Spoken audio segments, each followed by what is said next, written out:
Hey everyone, this is Czar. I just wanted to try something different for once. I know this has probably been done a whole bunch of times, but I really like this creepypasta and I figured I'd rate it to all of you. So, enjoy the ride, I guess. Welcome to the NES Godzilla creepypasta.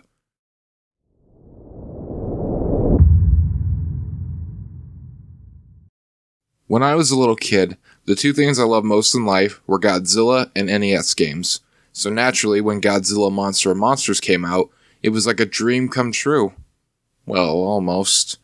To sum it up, most of the game revolved around getting through very repetitive outer space levels while smashing up tanks and jets, and then fighting against Godzilla's monster enemies. Overall, it was pretty mediocre, but back then I didn't care. When I got the game as a present for my 10th birthday, I played it night and day as much as I could. Unfortunately, I had traded the game for Amagon a year later, much to my regret when I found out what that game was like. Recently, I had bought a new NES system, and through a lot of hunting and asking around, my friend Billy finally managed to find a copy of Godzilla Monster of Monsters. I was pumped to play my favorite childhood game. I never even considered to ask where Billy found it. He also gave me some other games like Legend of Zelda, Bomberman, and some stupid thing called Action 52. But Godzilla had to come first. So I started the game, and the nostalgia came flooding back like a tidal wave.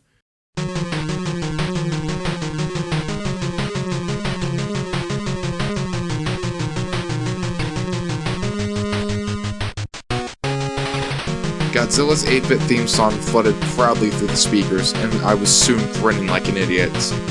Some people laugh at me for playing such outdated games, but I've never had as much enjoyment for any other games than those on the NES. Those 8-bit games take me back to when things were much simpler, more safe. But after what's happened with this game, I don't have those feelings anymore. I had forgotten how quick the fun of smashing things as Godzilla wore off in the scrolling levels. The game bombards you with bullets and things crashing into you from every direction, and you're too big to avoid most of them. Although my excitement had worn down some, it wasn't long at all before I got to my first boss battle. My first opponent was Ghidorah, an obscure squid kaiju who had never been in a Godzilla movie. The most annoying thing about fighting Ghidorah is that he always backs you into a corner and starts smacking you with his tentacle, and you're unable to move until he gets off you. This move doesn't do any damage, but it can stall you until the timer runs out and you have to start the fight over. Plus, he regains some health. It's as annoying as it sounds, and of course, he did it when I fought him. Only for some reason, this caused the game to start glitching up, because once he started smacking me, he never stopped. The timer's supposed to end the fight in about 40 seconds, but this lasted for nearly 5 minutes. After a while, the graphics started to mess up with little red blocks all over the place. Which was weird, but I just took the game out, blew on it, and then started again. I wasn't about to let a little glitch stand in my way. So I started again, and this time defeated Ghidorah and the level's other boss monster, Mogira, without any problems. So then I was on to the next planet, Mars. I browsed around the board and found something unexpected. Where Varen's piece should have been, there was instead a piece representing Titanosaurus. There are only 10 kaiju in the game, and Titanosaurus was not one of them. Or so I thought. Perhaps Titanosaurus was originally intended to be in the game, but was swapped out with Varen for some reason?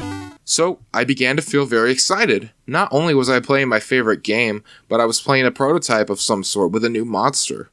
Needless to say, I ran through the levels as fast as I could to see a Titanosaurus in action.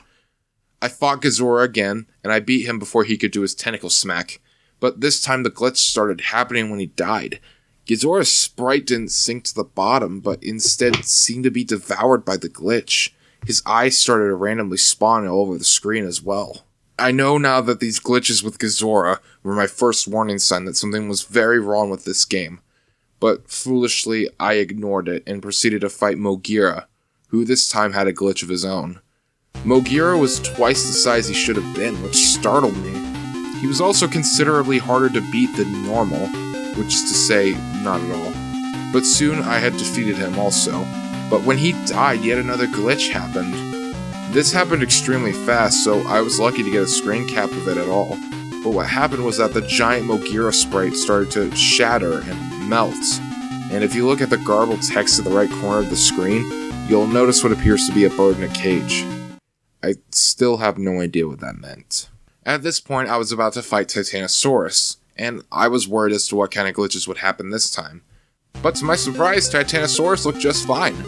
Although all the games by Pedal Monsters were the same height, Titanosaurus was a bit taller, but since Titanosaurus actually was taller than Godzilla in his film debut, I thought that was kinda cool. After a rather fun fight with a monster who wasn't supposed to be in the game, I took over the enemy base and proceeded not to Jupiter like normal, but instead to Pathos.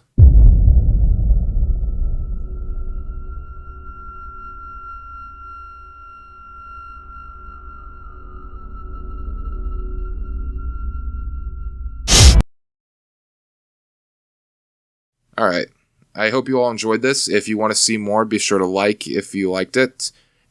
Also tell me in the comments if you want to see more. Alright, later.